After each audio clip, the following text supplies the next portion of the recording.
मी doctor Ahmad Qadri हॉस्पिटलमध्ये consultant gynaecologist आणि sonologist आहे. इथे सगळे प्रकारचे स्त्रीरोग निदान होतात.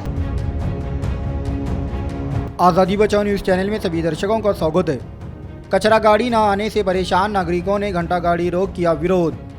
दरअसल सोलापुर शहर एमआईडीसी नीलम नगर परिसर में सोलापुर महानगर पालिका कचरा गाड़ी एक महीने में मात्र 10 दिन ही आने से परिसर के नागरिकों को काफ़ी दिक्कत हो रही थी।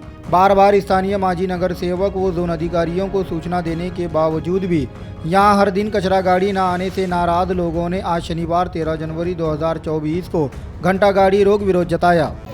कचरा काढणारा कोण नाही, तिकडे रंग डाईंगचं पाणी बंद करणे, तिकडे कचरा पडला तर इकडे देवापुढे फोटो सगळं कोणी घेऊन जात नाही. आम्ही सगळं अर्ज देऊन आलोय. तुम्ही येऊन काय तर कितीदा सांगू लागले. कोंडी मेंबर नाही, पुरुण नाही, उत्तरगावकर नाही आणि कर्ली मेंबर नाही. इकडे मेंबर पुढच्या इलेक्शनला आम्ही मत घालणार नाही. एवढंच. कोटे नगरपर्यंत कचराची गाडी एक महिन्यामध्ये फक्त 10 दिवस त्यांनी फक्त डोर टू डोर करतात आणि कचरा स्वतः माणूस तिथं असताना त्यांनी घेत नाहीत. इथं महिलांना मानतात त्यांनी, नाही तुम्ही कचरा स्वतः गाडीमध्ये टाका. अरे आम्ही माणसाला महानगरपालिका का ठेवलं?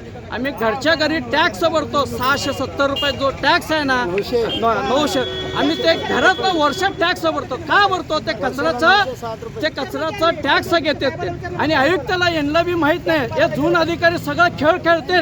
या ऑनलाईनमध्ये सिस्टीममध्ये आम्ही पाठवलो.